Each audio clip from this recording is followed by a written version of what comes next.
Olá, bom dia, sejam bem-vindos ao Café com a Mari. Vamos conversar hoje sobre a infância que eu tive e a mãe que eu sou. Esse tema hoje é uma continuação, que nós estamos uma semana falando sobre inteligência emocional para educar os nossos filhos. E esse é um dos temas que vai nos ajudar a entender, a compreender melhor todo esse contexto de inteligência emocional, de saber gerenciar, lidar com as nossas próprias emoções. Bom dia, Iraci, Marilane, Simone, Tereza, sempre aqui, né? Sejam bem-vindas. Bom dia, bom dia. Então, alguém quer colocar aí pra mim, por favor? Minha infância versus minha maternidade, tá? A criança que eu fui e a mãe que eu sou. Esse tema hoje vai ajudar a gente a entender por que algumas vezes nós temos algumas ações na nossa forma de educar os filhos que nós não gostaríamos de ter, mas que às vezes aparecem. Às vezes, quando a gente se dá conta, a gente já fez aquilo que nós não gostaríamos de ter feito. Às vezes a gente falou de uma forma mais agressiva, às vezes a gente gritou, às vezes a gente teve um comportamento e falou assim, meu Deus, mas eu odiava quando fizessem isso comigo e agora eu tô fazendo com meu filho. Nós vamos entender um pouquinho por que isso acontece, tá? Deixa eu ver se alguém colocou aqui. Sejam todos e todas bem-vindos. Então, minha infância versus minha maternidade. Então, é claro que quando nós falamos sobre esse assunto, a Mari Araújo, bom dia, minha xará, todo dia aqui também, né, Mari? Claro que quando nós falamos sobre esse tema, quando nós temos ações que nós não gostaríamos de ter, nós precisamos olhar para um lado, né? Uma parte disso se deve a um lado dentro de nós que Nossa, eu fui ler um comentário aqui e me perdi. Isso, minha infância versus minha maternidade. Isso, obrigada, Carol. Tá, então uma parte disso é porque dentro de nós existe algo que você já deve ter ouvido falar. Eu não faço o bem que quero, mas faço o mal que não quero. Então a nossa própria natureza é egoísta, é preguiçosa. Todos nós somos assim. Todos nós temos a raiz do egoísmo e a raiz da preguiça dentro de nós. Então, às vezes, quando na educação dos nossos filhos, nós gostaríamos de ser uma mãe mais dedicada, nós gostaríamos de ser aquela mãe mais calma, mais paciente. Às vezes, a gente tá com preguiça de resolver aquilo do jeito que nós sabemos que deveria ser feito. Às vezes, a gente está sendo egocêntrico, eu tô pensando só em mim. Ai, meu filho tá, mas agora eu tô cansada, agora eu não quero, agora eu não tô com vontade, agora... Então, às vezes nós estamos olhando para nós, pro nosso querer primeiro, então egocêntrico, centrado em si mesmo. Às vezes eu tô olhando para mim mesmo e às vezes eu tô com preguiça. Então, claro, tem uma parte disso também. Mas existe, que isso é parte da nossa própria natureza, então isso justifica uma parte das nossas ações negativas, das ações ruins que nós temos. Mas não é só isso. Então, existe uma outra parte desses nossos comportamentos que nós não gostaríamos de ter, que se explica por um conceito que eu vou trazer para vocês agora, que chama-se lar emocional. O que significa isso? Lar emocional é aquele ambiente conhecido para você, é a tua zona de conforto emocional. Já vou explicar direitinho, já vai ficar mais claro para você. Mas imagina que lá na nossa infância, especialmente nos primeiros 7 anos de infância, tá? Até os 12 anos, é claro, isso ainda está sendo moldado, mas as bases do nosso lar emocional foram formadas até os nossos 7 anos. O que eu quero dizer com isso? Que quando nós éramos crianças, até queria pedir para você começar a lembrar aí quais as memórias que você tem dos primeiros 7 anos da sua infância. Como era o ambiente onde você foi criado? Como assim o ambiente? Eu não tô falando da casa, se era uma casa simples ou uma casa luxuosa, uma casa espaçosa, não. Eu tô falando do ambiente emocional. Quais eram as emoções que predominavam nesse lugar? Havia pessoas felizes, pessoas alegres, pessoas tranquilas, pessoas gratas, pessoas agradecidas, ou havia pessoas que na maior parte do tempo, ninguém é isso o tempo todo, é lógico, né? Qualquer pessoa normal tem os seus picos, né? Os seus altos e baixos, e é normal que seja assim. mas a maioria dos sentimentos que te envolviam quando você era criança, o ambiente, as pessoas, não só os que você tinha, mas os do ambiente, eram pessoas irritadas, bravas, estressadas, críticas, tristes, depressivas, reprimidas, pessoas ingratas, pessoas que maldiziam o tempo todo. Como era esse ambiente onde você cresceu?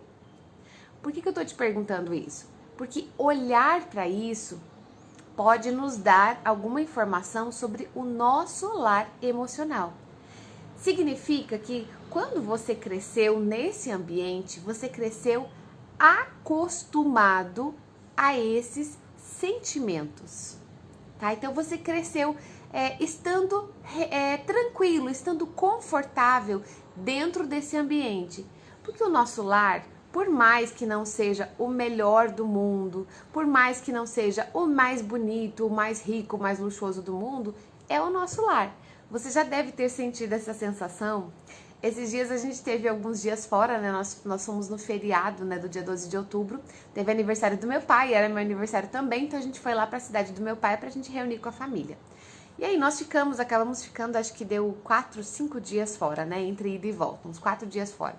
E aí quando nós chegamos em casa, a Heleninha, de 4 aninhos, comentou assim comigo, falou assim, ai, a gente tomando banho juntas, né? Ai, mamãe, viajar é bom, mas chegar em casa é melhor, né? Então, ela, com a idade que ela tem, ela mesma chegou a essa conclusão do nada, assim, ela pensando, se lavando, ai, mamãe, viajar é bom, mas chegar em casa é melhor. Então, por que nós temos essa sensação? Todos nós temos isso. Por mais que você vá para um resort, que você fique lá 2 semanas, que você aproveite um monte, que seja um lugar paradisíaco, que você ganhe essa viagem com tudo pago, quando dá uns dias de viagem, o que você sente falta? Você sente falta da sua casa, do seu cantinho, do seu aconchego. Porque por mais que não seja perfeito, é o que te dá a sensação de conhecido. Te dá a sensação de estar seguro, de estar protegido. Então quando você chega em casa, é como se você pudesse largar todas as armas, pudesse largar todas as coisas que você tem nas mãos e falar, ufa, eu tô em casa. Né? Você já deve ter tido essa sensação já. Então, isso acontece com a nossa casa física, mas acontece também com a nossa casa emocional. E qual é o meu lar emocional? O meu lar emocional é aquele lar no qual eu cresci. Não necessariamente é o lar de hoje. Por quê? Porque hoje nós já somos, como eu posso dizer? Como nós já somos adultos, nós já temos a nossa personalidade estruturada, nós já temos aquilo que foi a base lá atrás, nós já tivemos a base lá atrás. Hoje nós continuamos lapidando essa base, né? Então aquilo que nós recebemos lá na nossa infância, nós vamos moldando conforme a vida vai evoluindo, conforme a vida vai passando. Então o nosso lar emocional foi formado lá nos primeiros anos da infância. Então, se você morava num ambiente onde as pessoas gritavam muito, onde as pessoas batiam nas crianças, onde as pessoas eram grosseiras com as crianças, onde as pessoas criticavam duramente a criança. Às vezes tem pais que não percebem que, querendo educar o filho, eles ficam o tempo todo: para com isso, já falei que não pode, de novo isso aqui, mas você não aprende, eu tô dizendo de novo, não é assim que faz, deixa que eu faço, não, tá errado. O tempo todo criticando severamente essa criança, ela cresce acostumada a ser criticada. Ela cresce acostumada a ser o tempo todo reprimida pelas pessoas. Quais são os efeitos disso? Isso pode causar duas coisas, dois extremos, tá? Não tô dizendo que todo mundo que teve um lar assim vai ser um adulto assim, mas existem os extremos. Então, ou essa criança pode se tornar um adulto que vai repetir isso com as outras pessoas, que vai ser extremamente crítico, chato, exigente, que nada tá bom, que sempre tá vendo um defeito no que os outros fazem. Ou então essa criança que cresceu sendo criticada o tempo todo, ela vai crescer achando que ela nunca é suficiente para agradar os outros e ela vai, sem querer, ela vai acabar procurando pessoas que tratem ela da mesma forma. ela vai se ver como alguém que precisa ser constantemente criticado. E ela vai procurar pessoas. Como assim procurar? Claro que isso não é consciente. Mas imagina que você tem duas pessoas que se aproximam de você na sua vida. Você chega lá no primeiro dia de aula numa sala de aula, né? Numa escola diferente. Você está lá na sua adolescência, chegou lá num colégio e de repente tem aquele amigo, aquela pessoa que se pôs perto de você, que ela é pra cima, que ela é positiva, que ela é alegre, que ela te elogia. Mas esses sentimentos não fazem muito parte do seu lar emocional. E aí tem aquele outro amigo que quer mandar em você, que te enche o saco, que fala que você não faz as coisas direito, que fica falando essas coisas pra você. Opa, esse sentimento tá dando uma química aqui. Eu acho que eu me sinto seguro com isso. E instintivamente acaba escolhendo esse amigo que critica. Entende? Por quê? Por causa do lar emocional. Eu cresci acostumado a isso. Eu cresci acostumado com as pessoas falando pra mim o que eu tinha que fazer, ou gritando comigo, ou sendo grosseiras comigo, sendo ásperas comigo, pondo defeitos em mim. Então, isso é o que me traz segurança. Lembra do que eu falei sobre a gente viajar para um resort e querer voltar para nossa casa? Você pode falar assim, nossa, Maria, mas não faz sentido isso, porque se alguém me trata bem, eu preciso ir atrás de quem me trata bem, e eu escolho quem me trata bem. Isso se nós tomássemos essa decisão conscientemente. Acontece que isso não é consciente, isso é inconsciente. Por mais que a gente esteja lá no resort, que é melhor, que é mais, né, lindo, mais tudo, a gente quer voltar para nossa casa, porque é onde eu me sinto seguro. Então, se eu fui criada naquele lugar onde havia críticas, onde havia gritos, onde havia raiva, onde havia explosões emocionais, por mais que eu não goste desse lugar, quando eu cresço, eu continuo querendo voltar para ele. Entende como isso é profundo? Não sei se você já tinha pensado a respeito disso, se você já tinha pensado sobre esse assunto, mas quando algo nos desinstala na vida adulta, quando algo acontece diferente do que eu gostaria, eu queria que uma coisa acontecesse assim, de repente aconteceu alguma coisa, alguém fez algo diferente, aquilo me tirou da minha zona de conforto, eu tendo a voltar para o meu lar emocional. E esse lar emocional era como? Era de acolhimento, era de calma, era de tranquilidade, ou era de raiva, de explosão, de gritos, de palmadas. Nós tendemos a voltar para esse lar. Então, nós corremos para casa, entre aspas. Quando você está aí no meio de alguma situação com seu filho, que aconteceu algo diferente do que você gostaria, qual que é a sua tendência? É voltar para o seu lar emocional. Correr para casa, para se sentir seguro. Para ter aquela segurança. Pronto, agora sim eu estou seguro. Por mais que não seja o melhor, nós acabamos voltando para esse lar, entende? Olha que interessante. Dois comentários bem interessantes, da Gabi e da Thaís, vou falar dos dois. A Gabi falou assim, isso vale até para relacionamentos, então? A história do dedo podre? Sim, Gabi, exato, é isso. Imagina que nós temos um filho, que você tem um filho, eu tenho as minhas, né? Eu tenho a minha filha. Imagina que minha filha mais velha tivesse sido criada o tempo todo sendo humilhada, sendo criticada, sendo castigada, sendo maltratada no sentido comportamental, né? De sempre estar recebendo críticas o tempo todo. E aí ela entra na adolescência e vai escolher alguém para se relacionar. Com quem você acha que ela vai escolher? Com quem você acha que ela vai querer namorar? Com a pessoa que trata ela como uma princesa, como uma rainha, que é amoroso, que é educado, ou ela vai com o dedo podre escolher, dedo podre entre aspas, né, vocês entendem, mas ou ela vai escolher alguém que trate ela do mesmo jeito que os pais a trataram. Instintivamente, quando ela tá com essa pessoa amorosa, essa pessoa querida, essa pessoa super simpática, super cuidadosa, ela vai falar assim, ai, não sei, não rolou aquela química, sabe? Não sei, acho que eu não gosto mais. Namoro um pouco e acabo o namoro. Nossa, mas ele era um cara tão trabalhador, um cara tão querido, por que você não quis continuar com ele? Ah, não sei, eu não sentia mais que dava química. Já viu essa expressão? Aí vem um outro, que é aquele cara que é folgado, sem vergonha, mau caráter, que humilha, que trata mal, que trai. Aí esse ela sente essa química. Entende como isso é pesado? Entende como isso pode trazer consequências para a nossa vida? Aí, outro comentário que a Thaís comentou aqui, bem interessante. Ela falou assim, Mari, isso é muito real. Meu pai cresceu ouvindo coisas grosseiras e apanhando. E hoje em dia ele busca situações para ter conflitos. É exato, você acha que ele faz isso de propósito, né? Ah, ele de propósito, não, ele faz porque ele adora brigar. Não, ele sabe que não é bom. Sabe que isso traz consequências negativas para ele. Mas ele acaba sem querer se metendo. Por quê? Porque isso vira vício.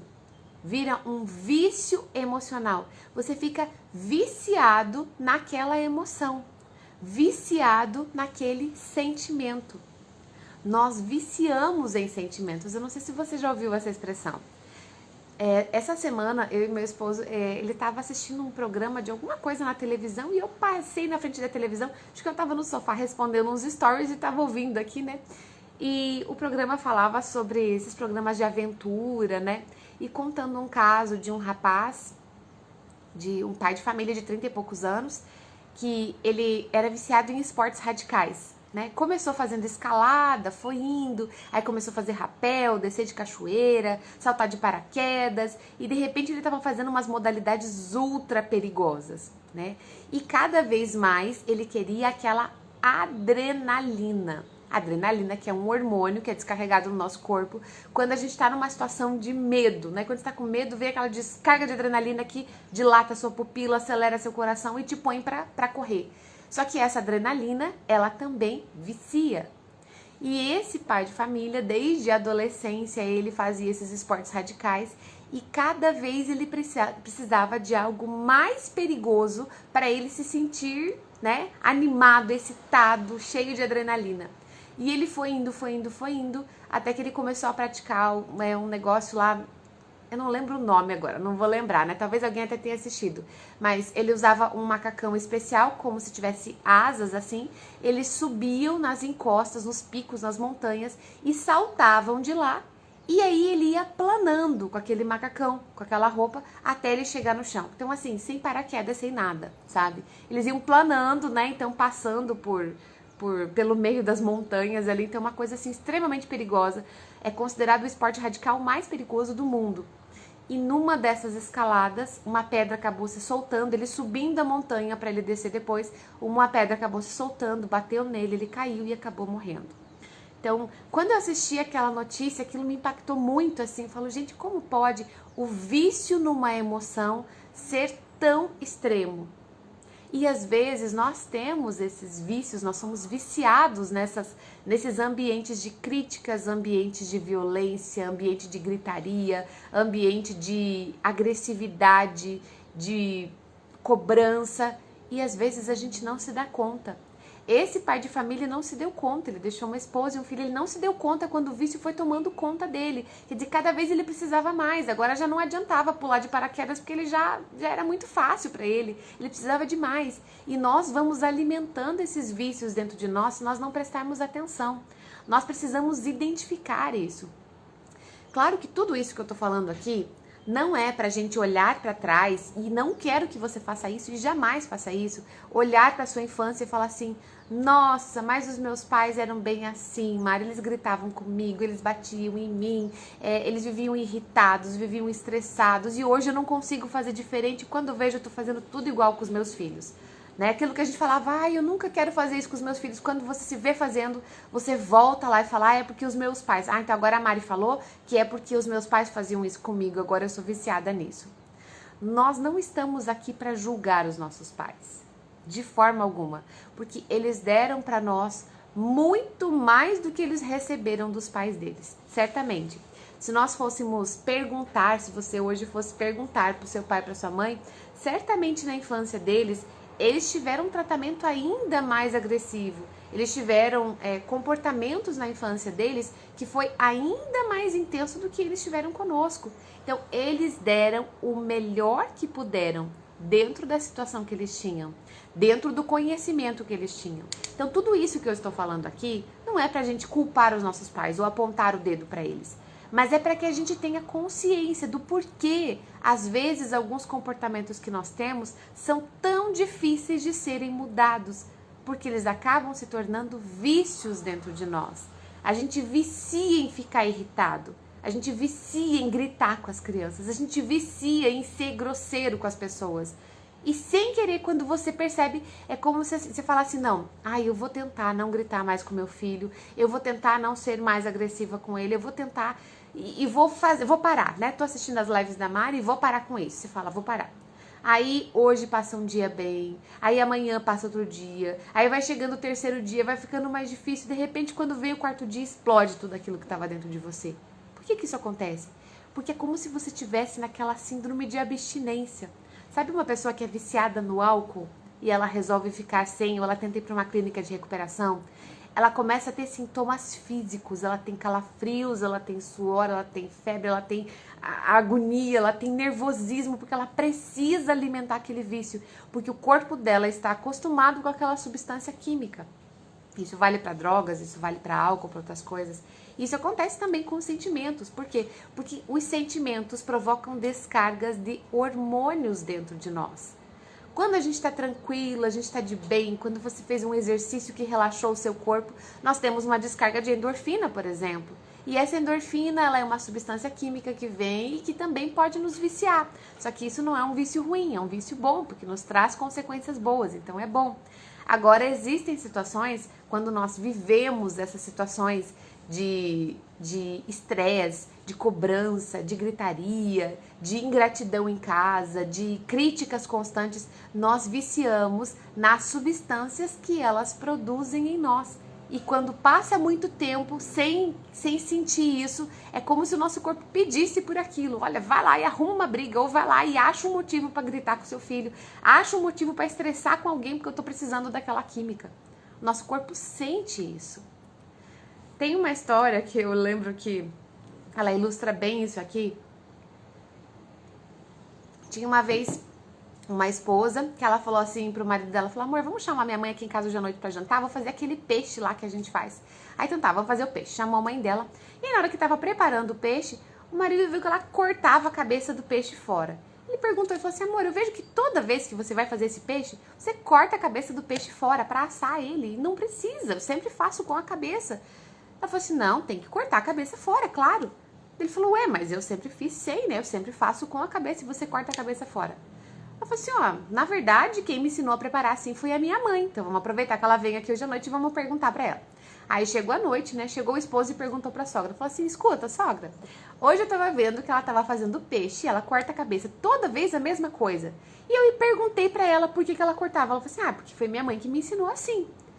Aí, por que a senhora faz assim? Por que tem que cortar a cabeça se eu nunca cortei e fica bom do mesmo jeito? Aí a sogra pensou e falou assim, olha, filho, sabe que eu tô aqui pensando e eu faço assim porque a minha mãe fazia assim, né? Ela me ensinou desse jeito. Então eu nunca fiz diferente, porque sempre eu via ela cortando a cabeça do peixe fora. E eles falaram, bom, então vamos tirar isso a limpo agora, vamos ligar pra Bisa. Pegaram o telefone, ligaram lá pra Bisa e falaram assim, Bisa, escuta, conta uma coisa pra gente. Por que aquele peixe que a senhora ensinou pra sua filha fazer, que agora a neta faz também, corta a cabeça fora, por que tem que cortar? Falei assim, sabe o que é? É que quando eu preparava esse peixe, eu só tinha uma forma que era pequena e não cabia o peixe inteiro. Então, para poder caber na forma, eu cortava a cabeça fora. Então, o que significa isso? Às vezes, a gente está repetindo informações, a gente está repetindo padrões de comportamento que a gente nem sabe por quê. Mas eu faço assim porque minha mãe fazia assim, porque a minha avó fazia assim. Então, para mim, esse é o certo. E talvez eu nunca tenha parado para pensar no porquê que eu ajo assim. Por que quando uma criança grita, uma criança se joga no chão, eu tenho aquele instinto de ir lá e castigar, punir, bater, gritar naquela criança? Porque talvez foi assim que fizeram comigo, foi assim que fizeram com os meus pais, e eu acabo tendo o mesmo comportamento. Por que quando uma criança vem e me pergunta alguma coisa, não, já falei que não pode, pronto. Por que às vezes vem essas respostas grosseiras? Porque às vezes é o jeito que fizeram comigo, é o jeito que fizeram com os meus pais, que fizeram com os meus avós, e eu nunca parei para pensar sobre isso.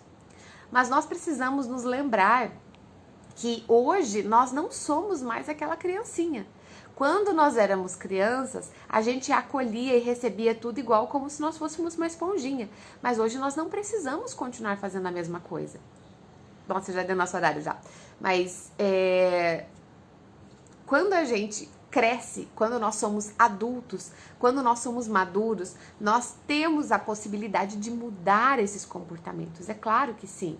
Embora esse seja o meu lar emocional, embora seja o ambiente que me traz segurança, embora seja aquilo que me traz a minha zona de conforto emocional, é possível eu reestruturar isso.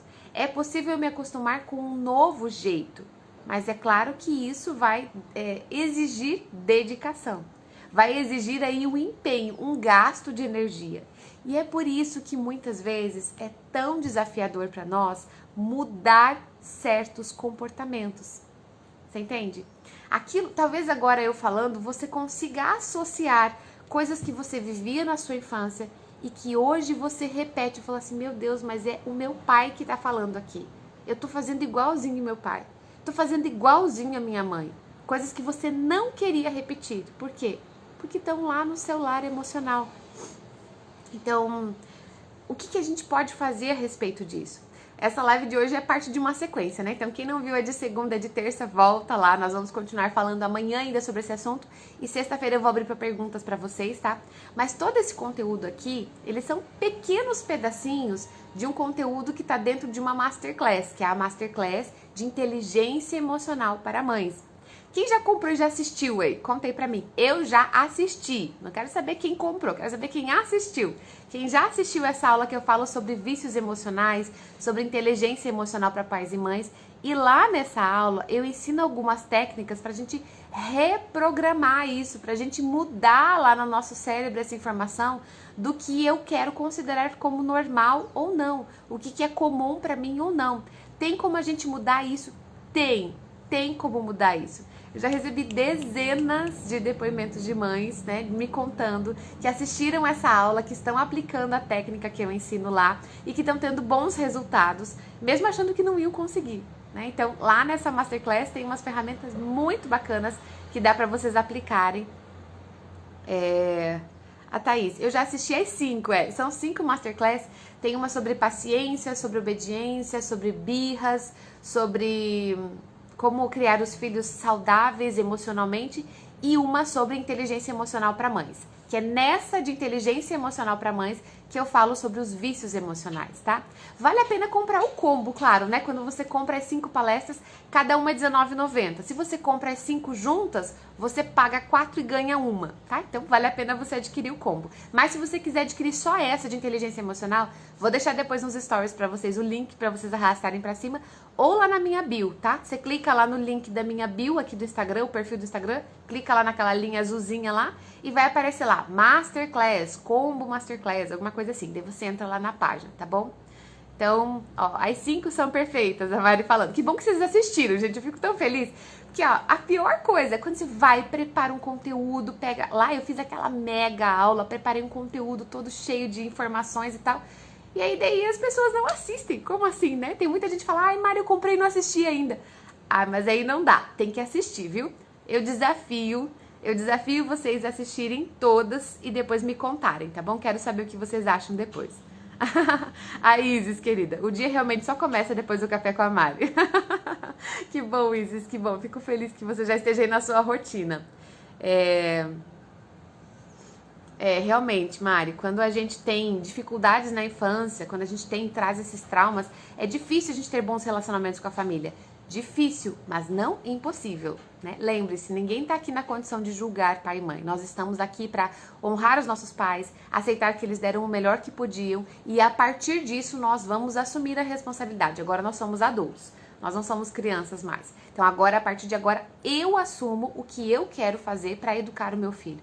E se eu estou tendo esses comportamentos que eu não quero, eu tenho ferramentas para mudar isso. Lá na Masterclass eu apresento algumas para vocês, tá bom? Então, gente, bom dia para vocês. Desejo de coração que essa reflexão possa ter trazido à tona aí algumas explicações, possa ter trazido clareza para você. Desejo que no seu dia de hoje você possa pensar sobre os seus comportamentos. Por que eu tô fazendo isso? Por que eu ajo dessa forma? Por que eu me estressei dessa forma? Por que eu me irritei dessa forma? Por que eu gritei com meu filho? Às vezes a gente tá só repetindo padrões e a gente nem sabe por que tá fazendo isso, certo? Então, de coração, espero vocês aqui amanhã, nós vamos continuar sobre o assunto, tá bom? Beijo pra todo mundo e até amanhã.